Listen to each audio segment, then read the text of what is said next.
Oh, sorry, Pyman. Right. Yeah, sorry, stream. Bit of a miscommunication there, but we are live now, and this is warm up for the first round of the CMH F1 1991 Winter Series. Just welcome, guys. I hope you're having a good day, and racing will be underway shortly. We've had qualifying. And as you can see on the screen, that is your qualifying order. No changes to note. I'll run you down the grid. On pole position, we have Juan Guerrero in the Tyrrell, I believe. Got to get used to this. Note Minardi. There's another Juan. That's the, yep. Second place, also on the front row, Pascal Micula in the Leighton House. Then we have Alfonso in the Tyrrell. There's one of the Tyrrell drivers. Alongside Alfonso, we have Coratco in the other Minardi. Juan Rapido in the other Tyrrell. This is what got me confused. P6, Nick Riviera, the Brazilian, in the Leighton House. Jensen Booker lines up 7th in the Larousse. In 8th place, we have Edis Batars in the Coloni, the Latvian. P9 on the grid is going to be Boris Sawiski in the Brabham, as there goes the Larousse. And that is in the wall, I think, there. Anyway, P10, Endrili Baku in the Ligier. P11 on the grid is going to be Joe Gillett in the Lotus. P12 is Christian Stiger in the Larousse. So Alpha Christian lines up 13th in the Scuderia Italia. Matt Sibagnoni lines up P14 in the other Brabham. And here is Juan Dapremont in the one of the Williams. Marcel Jehoda is second to last on the grid. He lines up 16th in the Lotus.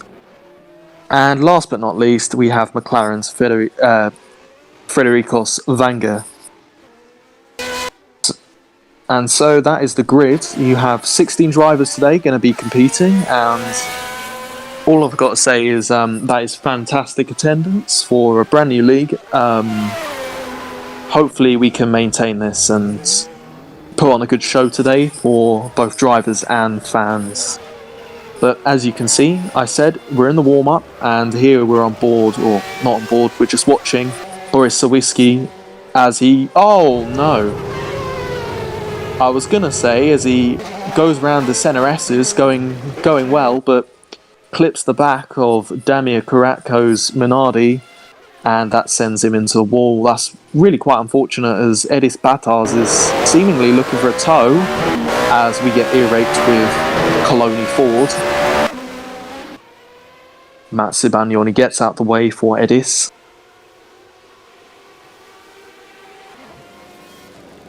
As we go down towards turn 4, you can hear that heavy braking and the growl of that V8 Ford.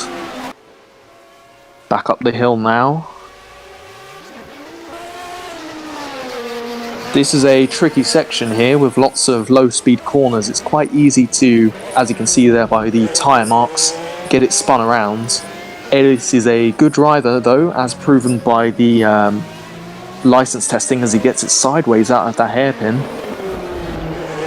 Breaks in very late, nice balance, and gets through.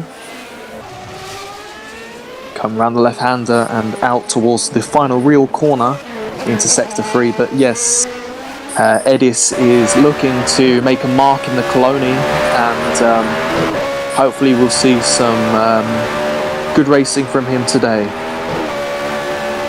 as he goes across the pit line out towards the finish line. Watch him breaking into turn 1 using all of the available space. Gets it stopped nice and cleanly. Bit sideways going through the second corner of the centre S. And yeah, onto the curb. You can see a bit of smoke or water. I'm not entirely sure, to be honest. The effects on R Factor look different, as not very different, as I saw a wheel there, so that could allude to the fact that someone has crashed coming into turn 4. But anyway, here's Booker, Jensen Booker in the LaRousse. Runs out a little bit wide there, and he's been doing quite a lot of practice with and talking to the team a lot, getting quite in depth with the setup, and hopefully he's hoping that it will give him the advantage today, qualifying P9, albeit he said he doesn't want to qualify in a super high position because he's scared about getting rear-ended. That's going to get taken out of context. Anyway, Jensen pulls into the pits, Edis starting a lap, and as you can see, a few people just in the pits, maybe not wanting to go out and warm up or have already been out and whatever. Here is Alfonso.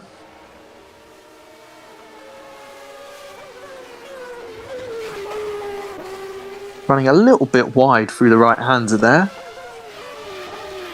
And also running it a little bit wide into the hairpin. Bit too much of a shallow line, that's going to push him out a little bit wide through there.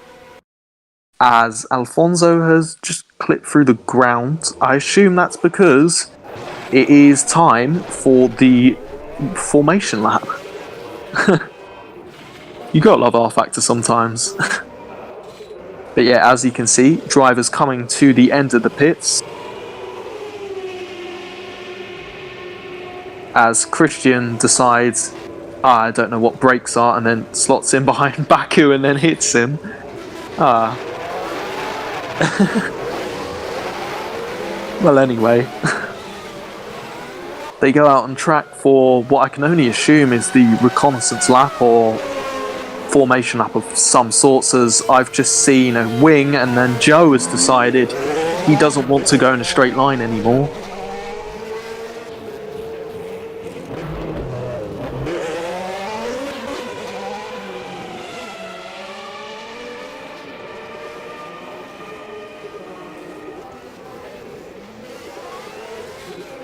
Looking on the mini-map, it looks like one person's gone out ahead and everyone else has returned to pits.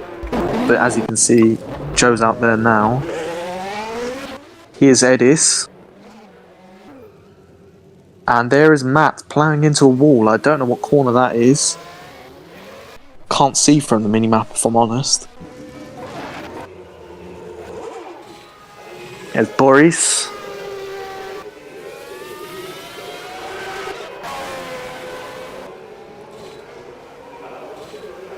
Boris is another one who's put in a lot of time to work out the correct setup for this Grand Prix in Brazil, and he'll be hoping for a good performance to open off his campaign. He's already said he's not looking to go for the championship, he's just looking to take it race by race and maximise all of the performance from that majestic Brabham and its screaming engine.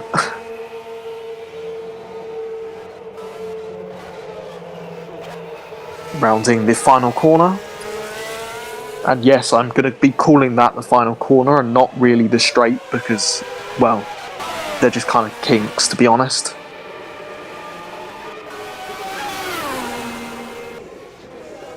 Boris up towards the line.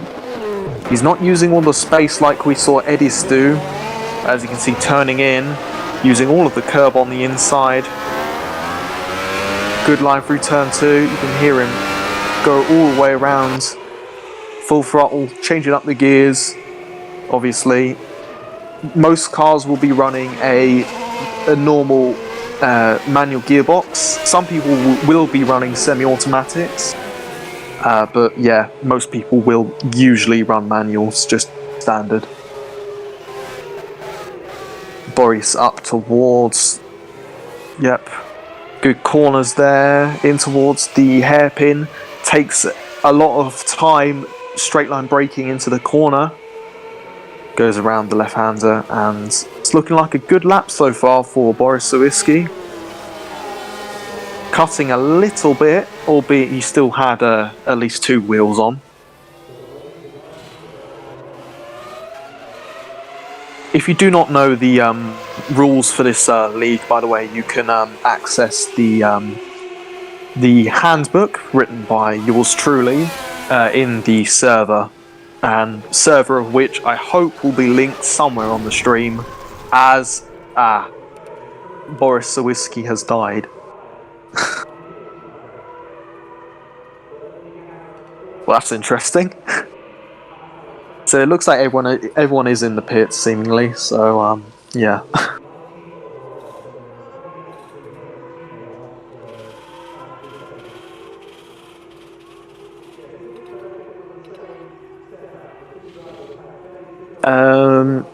This is where I wonder what we're waiting on, because I'm gonna have to check the Discord to find out.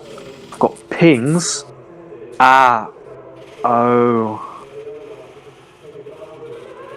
Right, so what has happened, boys and girls, I should say. We had to restart warm-up because of some starting grid confusion. Also, everyone is teleported into the pits because Pascal is doing a pre-race speech.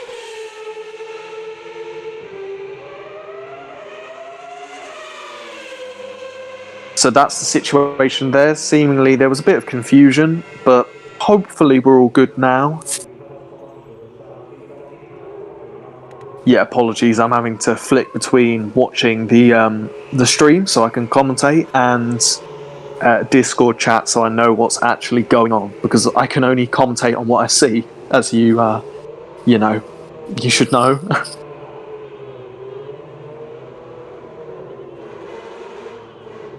But yes, this is the calm before the storm, warm up, and hopefully we'll be on the reconnaissance and formation lap very soon before the race. Target for the race start was going to be 4 PM, but it seems we're running a little over. But then again, we have had a few complications, and that is to be expected when you've running the first race of a series. And of course, that series is CMH F1 1991 Winter Series. You can of course come and join if you want. All you need is R Factor, which you can get for free, the mods, which are also free, and common sense, I suppose. You'd be surprised, it is hard to find people with common sense.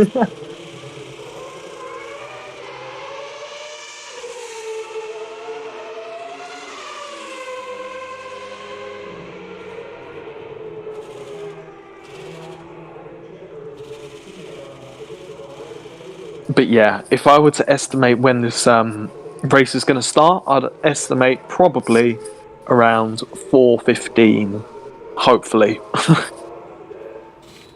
As we can see people lining up. Is this the race start?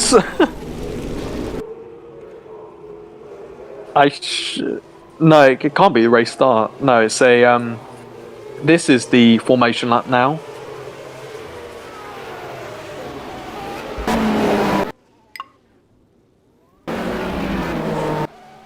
And as you can see, everyone doing a lap of the track now, keeping a, moderate pace, warming up those tyres, and, race start very shortly, and tension is building, and everyone taking this quite seriously, I would say, and, it's going to be a good one. 28 laps of Brazil, the Interlagos circuit, Autodromo Jose Carlos Pache. Apologies for my pronunciation. But yeah, people on their laps now. What has happened to Endry?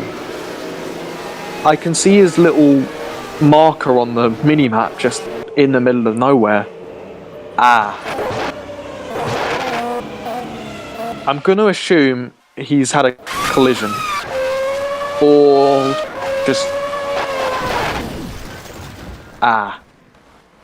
Well, At least Endry's on the track now, I think. Oh no, he's just waiting, he's just waiting. Well, interesting there, and there's a car spun out, and that is Nick Riviera, the Brazilian. He's getting back into his slot, seemingly. Perhaps just a victim of cold tyres, as Juan Guerrero here. Quite a way ahead of the field, actually. Seems like he's gone for a quicker formation lap than all the others. And he's going to be sat on that grid with ever coldening tyres, as that is definitely a word. As you can see, everyone coming to the grid now. It's a really beautiful sight, seeing all these beautiful 91 cars. And not exactly front runners as well. As you can see, there's a McLaren right at the back. And it's a bloody Minardi Leighton House front row. But yes, as you can see, hopefully this will be the final No, this is the race, never mind. And it's green, and here we go. Looks to me to be a good... Oh, and someone has already blown up off the start. A couple cars starting from the pits, and generally it looks to be quite a clean start, other than the cars that have either blown up or done something bad off the start. And there is a car smoking. That looks to be one of the Tyrrells. That is Juan Rapido, clearly over-revving off the start or something. As Endry and Jensen start from pit lane, and there is the Brabham of Boris Sawiski getting it all wrong through turn 4. But at the moment, it is Juan Guerrero leading the race from Pascal Micula and Nick Riviera. So that would mean it's a Leighton House 2-3, as Juan Rapido is understandably going slowly. His engine is clearly suffering from that start.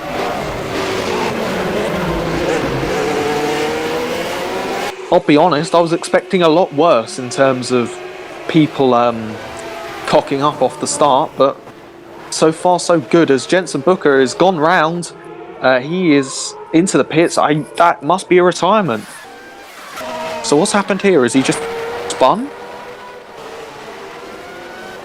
Yeah, he's on the grass and just gets it all wrong, and Endry Baku lucky to avoid the spun LaRousse. As we see here, Juan Rapido going up the inside of Marcel Jahoda, but Jahoda is going to run it wide, and lucky not to hit the walls. He's going to have to get right back on the circuit. Unfortunate for the Lotus driver there. Hopefully he doesn't rejoin into someone. No, it's all good. Marcel Jahoda relegated to the back of the field. But your race leader has actually changed, as Juan Guerrero has gone down to P3. It's Pascal Micula leading a Leighton House 1-2.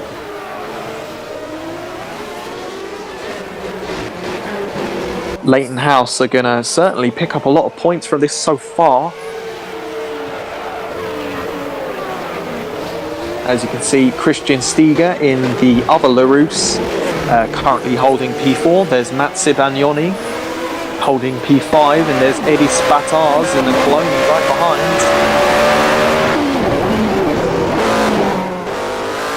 On board with Eddie's, and he's gonna try and make a move on Matt coming up the straight now.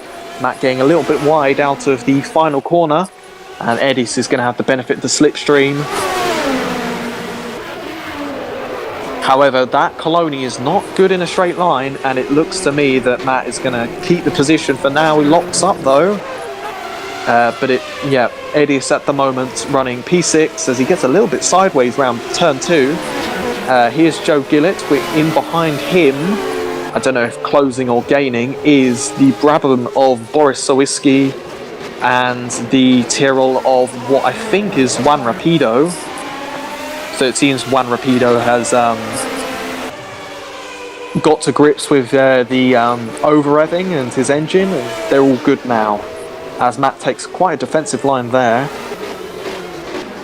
And indeed, once again, taking the defensive line, Eddie Spapars looking for any way past. It seems to me that Edis is just much quicker in the corners and Matt is just holding on for his life.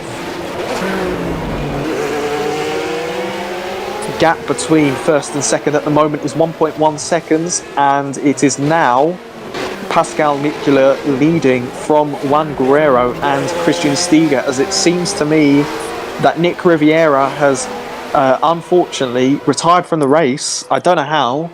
If we could get a replay of it, that would be nice. But Juan Guerrero is going to try and keep up with Pascal Mikula now, as we're going to see the replay of Riviera, hopefully.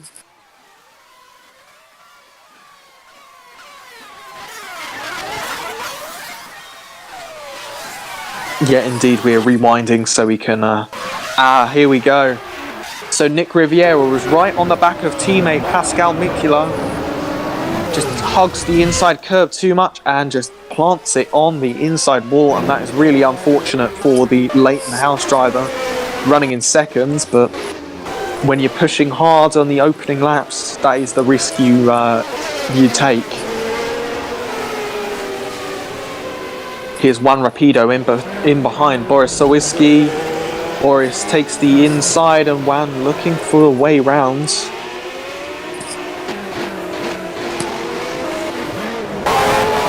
That Tyrrell, of course, is quicker than the Brabham, as there is a bit of contact as Juan Rapido into the side of Boris Sawiski, and I don't think he's going to be too happy with that, but they both survive, and Juan Rapido going out wide again. Here comes Damir Karatko. Is he going to look up the inside? No, he does not.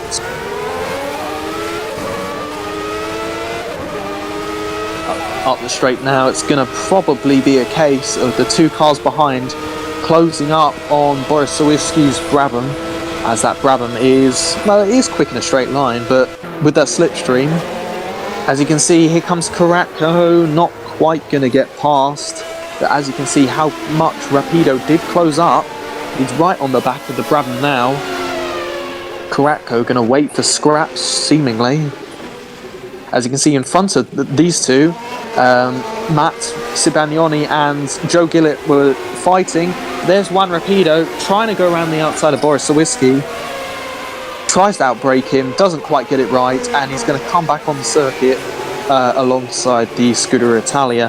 Here's Matt Sibagnoni and Joe Gillett, and here is Edis. Edis in the Coloni finally got past Matt Sibagnoni, and he's up into fourth. Coloni on the podium, anyone? So here's Joe, still looking to the outside. Matt locking up into the hairpin, the final hairpin of the... And here comes Joe. Joe looking up the inside. He's going to have to go for it, surely. No, he locks up. And still the fight for P5. Looking very interesting indeed. Matt Sibagnoni and Joe Glitz. On paper, these cars should be relatively close, we'd expect. So going to be a case of who is the better driver, as here comes the Lotus, and Matt making a late move in the braking zone. All look legal to me, and Joe just stuck in behind the Brabham for the time being. Obviously these two fighting is going to let Edis Battars get away, as Matt looking, that might be an outbreak. He might have outbraked himself. No, he didn't. Braking very late there, Joe taking it a little bit more conservatively as we go on board.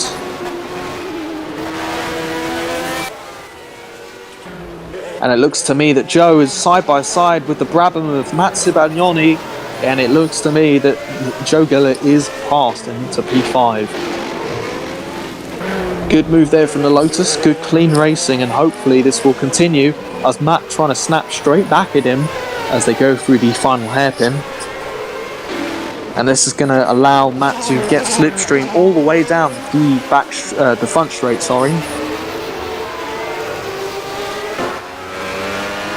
However, Matt did not get the best exit, and he's going to now be trying to catch back up with Joe.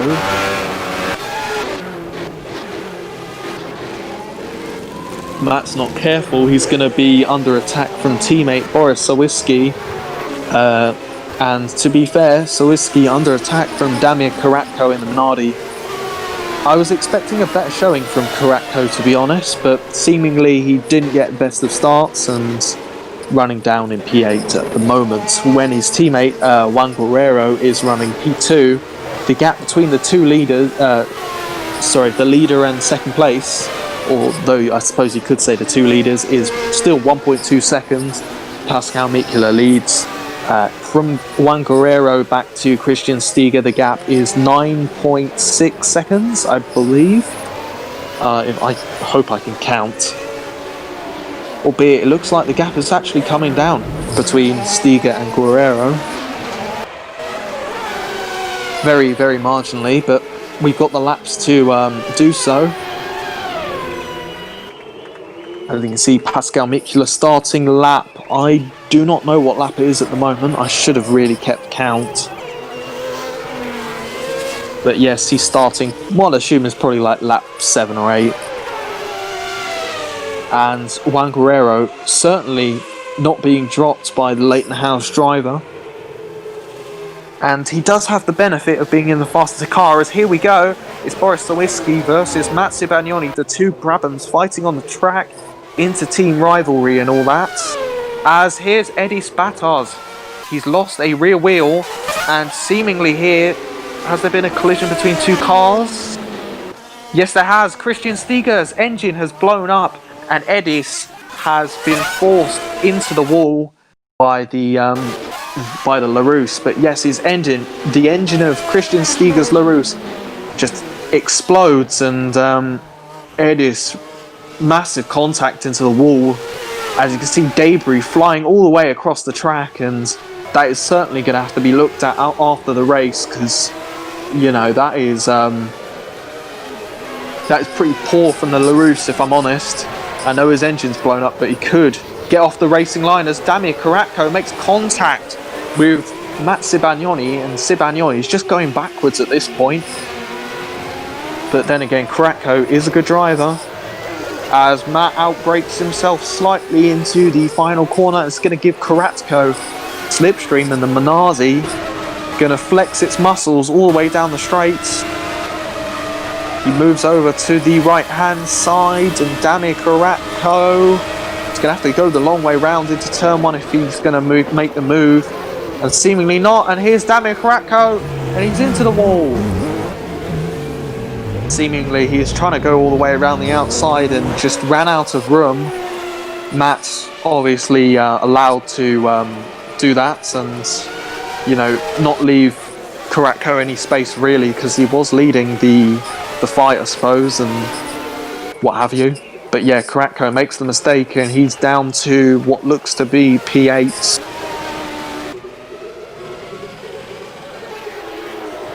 I'll do a rundown of the order at the moment. So Pascal Mikula leads the race by 1.6 seconds over Juan Guerrero's Minardi. In P3 we have Boris Sawiski, who's now overtaken Joe Gillett, or he might have already been ahead of him. I don't think so. But yes, Sawiski and Gillett battling for the final podium place at the moment. In P5 we have Matt Sibagnoni, who's holding back Juan Rapido now. As I mentioned, Juan Rapido P6. It looks to be still Alpha Christian in the Scuderia Italia, holding up P7, as Endry Baku and Damir Karatko battling for P8. In fact, that's why Damir Karatko, he hits the wall. I was going to say he's lost his front wing somewhere, and yeah, he's just hit the wall, lost his tyres, and that is going to be retirement for Damir Karatko. I was about to get onto the retirements though. So behind Juan Rapido we have Marcel Jahoda in the other Lotus, and it is Frederico Svanger tailing the field. Retirements at the moment are Damir Karatko, Eddie Spatars, Christian Stiga, Nick Riviera, Jensen Booker, and Alfonso, sorry. I wish I could remember his first name. I think it's Francisco. Anyway, Pascal Mikula still leading the race. As you can see, there's still debris on the track. The marshals really need to go a little bit quicker at removing that. But as you can see, still about for P3, Boris Sawiski battling with Joe Gillett still. As they go up the hill. Here's Matt Cibagnoni, gap of which is over half a second between first and Cibagnoni. Still Alpha Christian, another seven or so seconds behind Cibagnoni. Entry Baku a little further back from there. And in fact, if we go to the lead battle, I can see the gap has gone down to 0.6, as I'm sure all of you guys watching have seen. Have we got a race between Juan Guerrero and Pascal Mikula?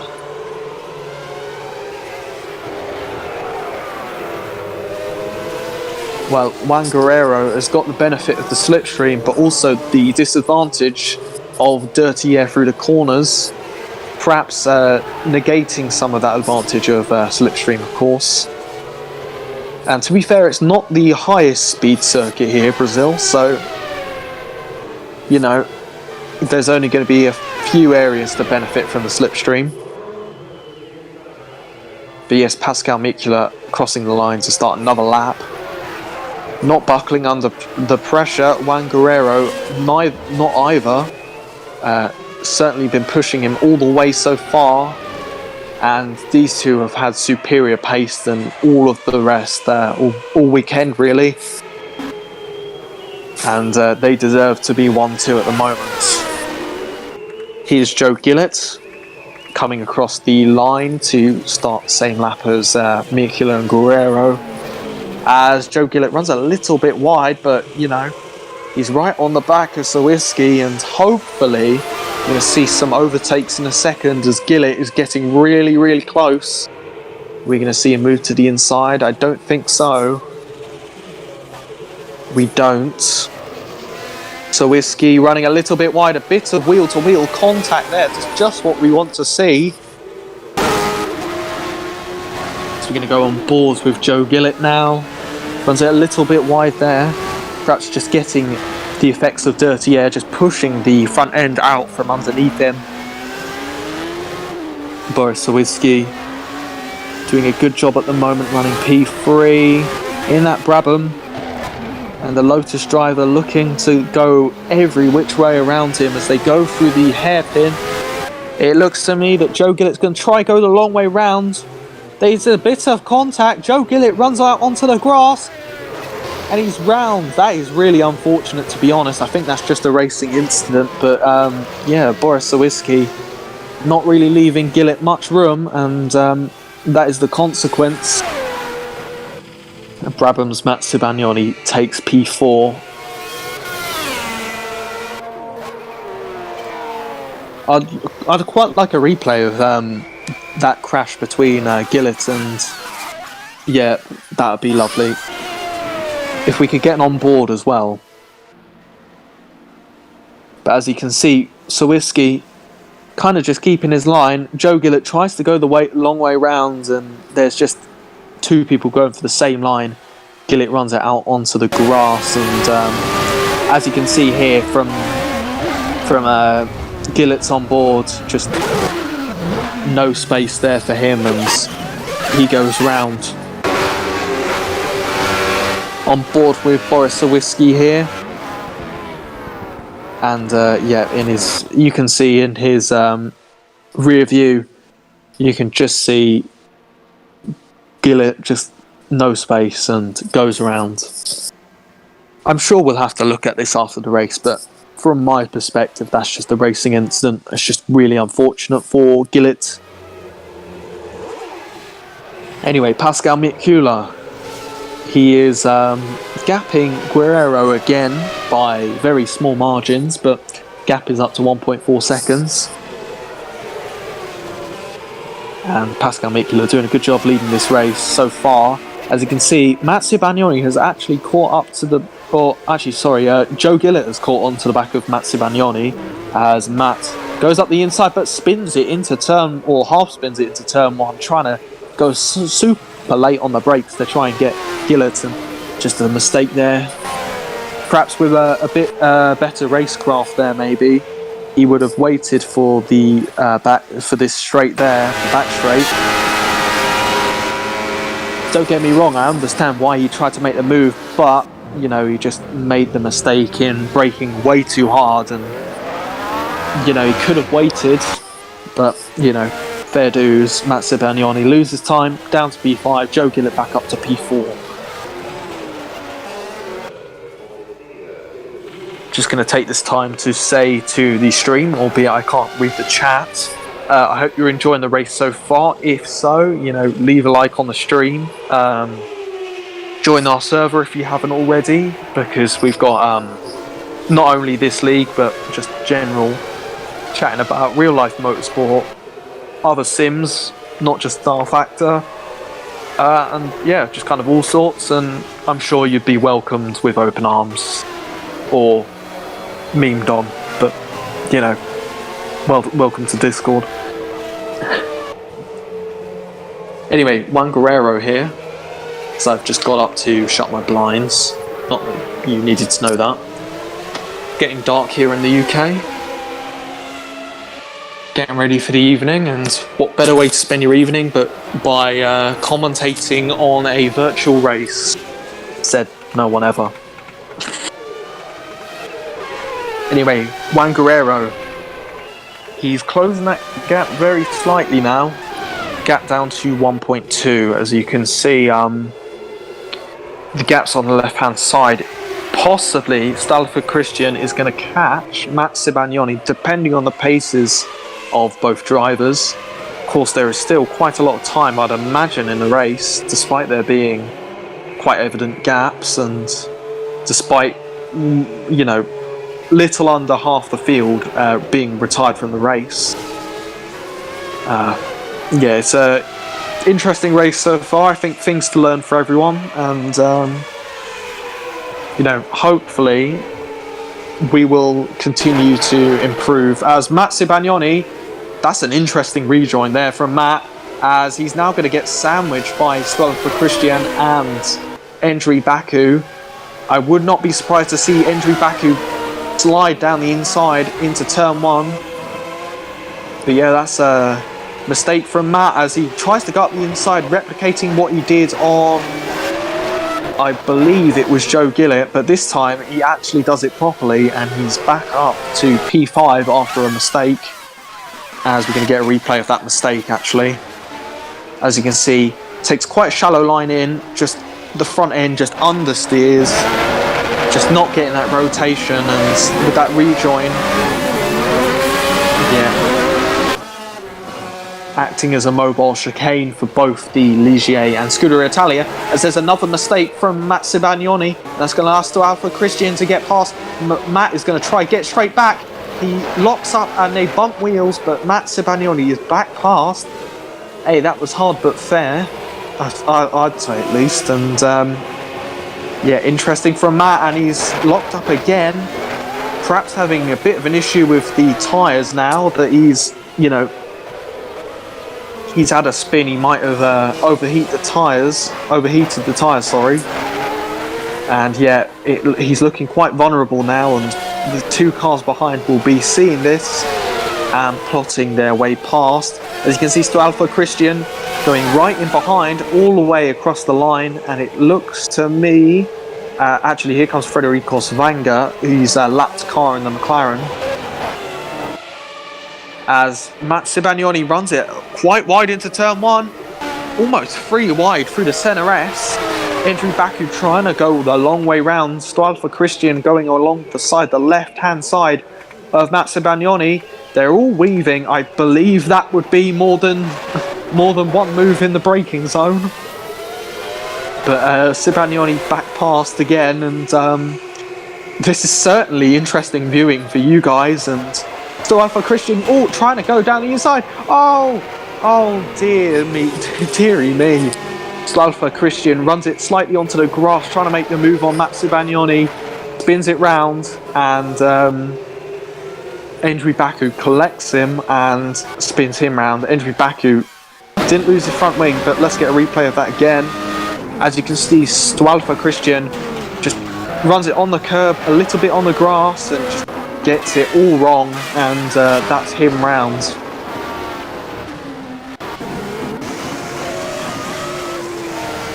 As you can see, his right tyre just went on the grass, over-revved it, and gets spun by Andrew Baku. Matt's, you know, perhaps he could have left a bit more room, but, you know, that's racing, I suppose, and let's be honest, there wasn't really a gap there. But yeah, unfortunate for Stoll for Christian. He's down to P7. Hopefully he can regroup. As we see, there is a continuation of this battle. And then there were two. It's Andrew Baku versus Matt Sibagnoni this time. As you can see, Baku keeping it quite calm, I'd say. Matt seemingly lagging all over the shop. Which is kind of unfortunate, to be honest, as you can see his ping in the square brackets, as Matt takes a very shallow line in, and Andrew Baku just, as Matt locks up, Baku gets contact. I can't speak, what am I saying? Anyway.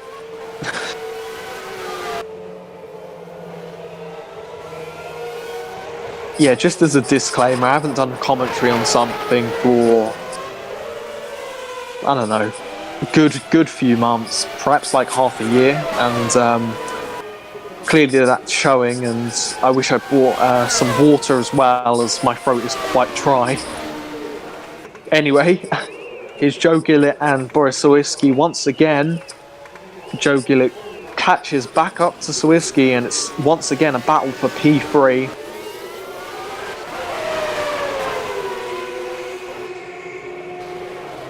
As you can see, two battles on track at the moment.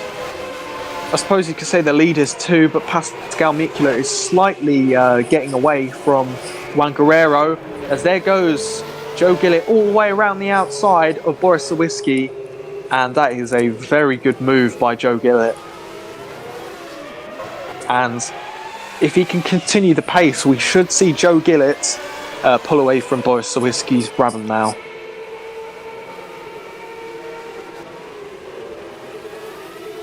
As you can see, Matt Sibagnoni still defending from Andrew Baku in the Ligier.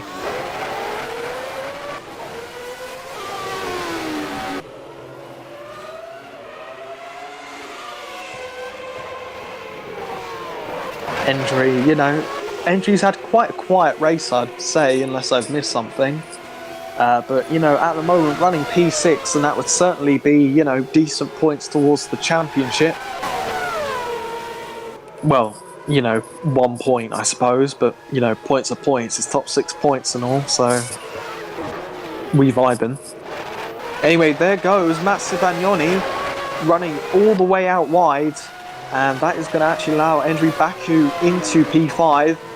Matt has had, I'll be honest, quite a shaky race, as he's made quite a lot of mistakes, but it's a learning experience, and, you know, consistency will come with practice, as he does more or less what he did earlier, just locking up and getting it slightly sideways but not spinning. As you can see, yeah, just locking up and getting it sideways, and that is Matt Sibagnoni sideways.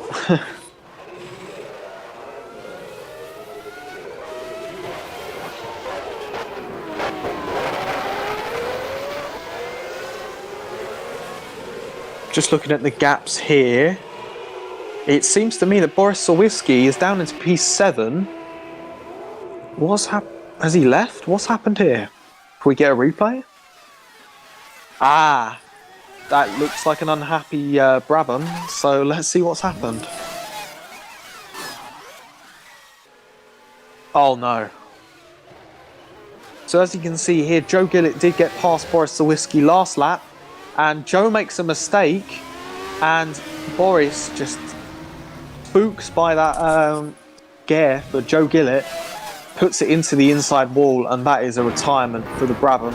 As you can see, Joe just gets it sideways, just manages to, you know, save the car, but as a consequence, Boris over-revs, wheel spins, and puts it into the inside wall. We're going to see Joe Gillett now.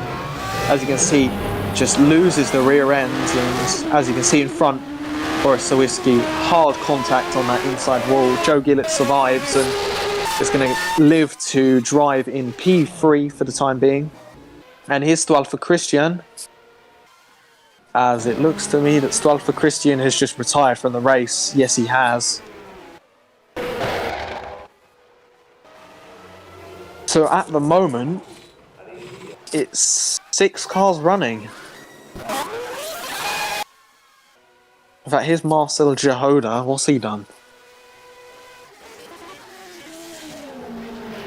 Oh, he's blown the engine up coming into turn 1. And that is the end of Jehoda's race. That's really unfortunate for the Lotus driver.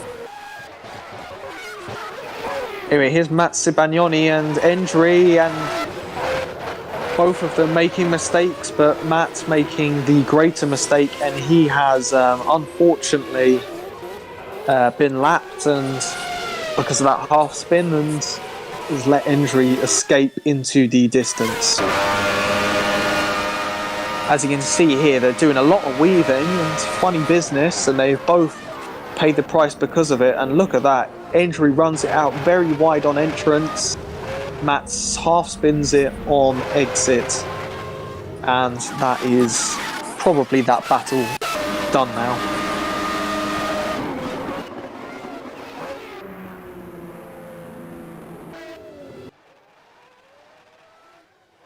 If we could have a look at how many laps are left, because I'm a little bit worried that we won't have any cars left by the end.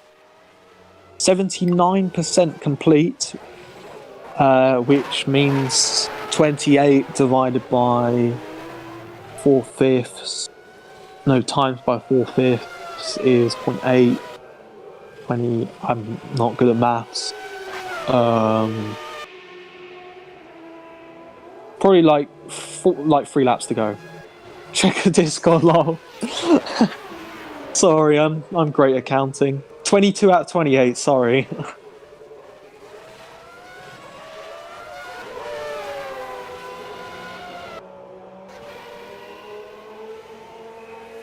But yeah, hopefully the 6 remaining drivers can do 6 laps and yeah, finish the race off, as they will get points as long as they're classified and don't retire now. But yeah, a bit of a cluster if I'm entirely honest, and as you can see there is debris from Boris Sawitzki's Brabham on the track. Hopefully that will disappear in time, and you know, all of that good stuff. As you can see, Endry Baku has been lapped by Juan Guerrero, as Juan Guerrero 2.3 seconds off of race leader Pascal Mikula, and Pascal has had a very good race. So too has Juan Guerrero. I'm sure Guerrero's time will come. Bearing in mind as well, Pascal is only doing a one-off race for Leighton House. He hasn't technically signed up for the rest of the season. As you can see, Juan Guerrero under braking. 2.1 seconds is the gap.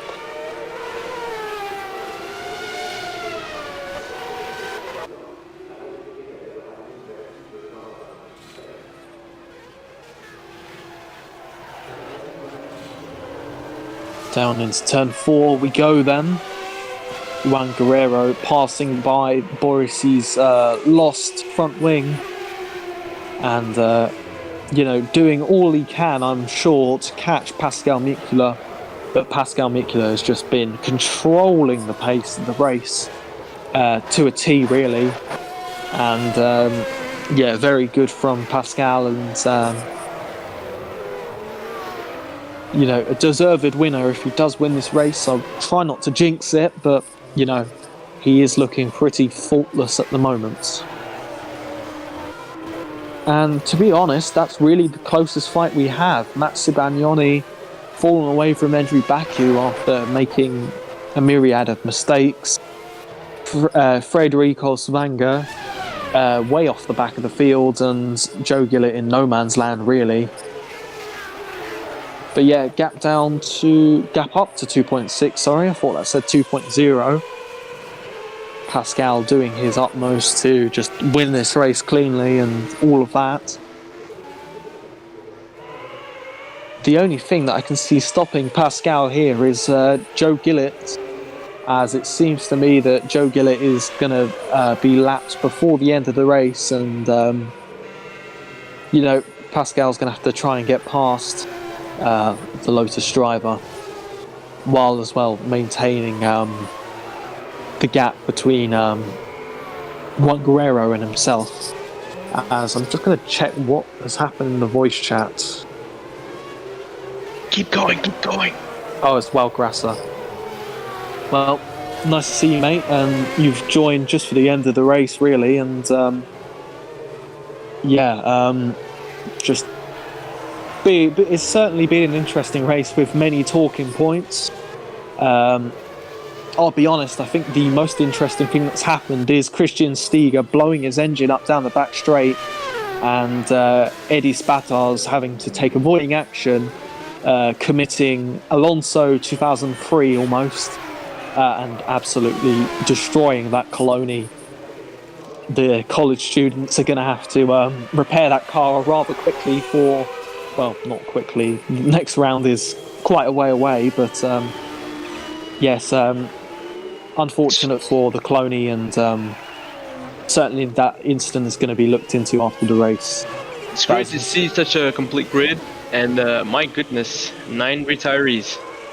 These cars are not easy to drive. Yeah, certainly not Zhao, and some of the retirements have been through crashes. Some of them have been through mechanical failures.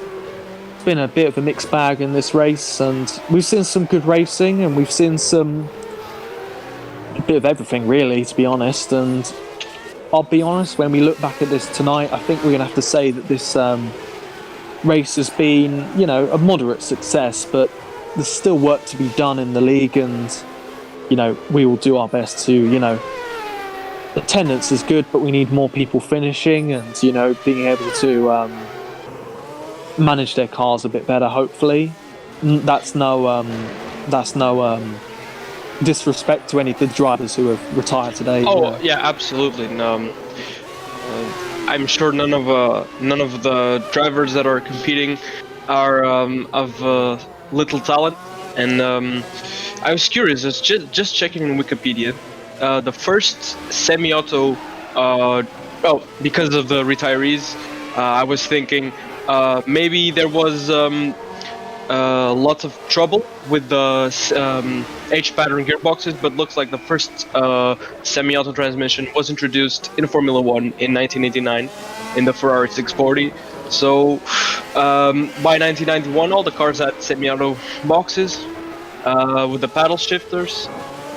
But it's curious to see so many retirees, even though they're using semi-auto transmissions. I had once I retired once because I was just shifting too hard with the DRM cards in an R Factor race, but so I know the feeling of breaking your gearbox is devastating, and I'm sure some of the drivers here, as Mikola laps Gillet, and looks like we've finished the race. Yeah, that is the end of the race. Gillett being lapped means that he doesn't have to do another lap, and indeed, Pascal Mikola is your race winner for the Brazilian Grand Prix, followed up valiantly by Juan Guerrero in the Minardi. Very good driving from the both of them. If I'm honest, probably faultless for both of them. As you can see, they're doing a little formation there down the down one of the back straights, and as Matthew locks up into the first corner, and oh my god, Andriy Baku has just lost his front left suspension control arm, everything. It's fine though. He'll get classified even if he didn't finish. So yeah, Andriy Baku. Well, yeah, he's going to get classified. He's going to get points, and that's kind of unfortunate to crash on the final lap after doing so well, if I'm honest. But yeah, what we're going to see here, and how's he lost this wheel? There we go. Oh my goodness. What has happened there? I think he was trying to go into the pit lane, and I've also done that once. we were doing a Group C race at Interlagos, and now it was my turn to pit. And coming out of that corner, car just slid. I was trying to get into the pit lane at max speed, and yeah, that happens. As our founder Matthew has lost his front wing and was spinning in the grass. But yeah, as you can see on the left, the checkered flag means they have finished, and that is your final standings. I believe none of the people who retired will get classified due to the 90% rule. And yeah, your top 6 are points finishers, and they're the only finishers.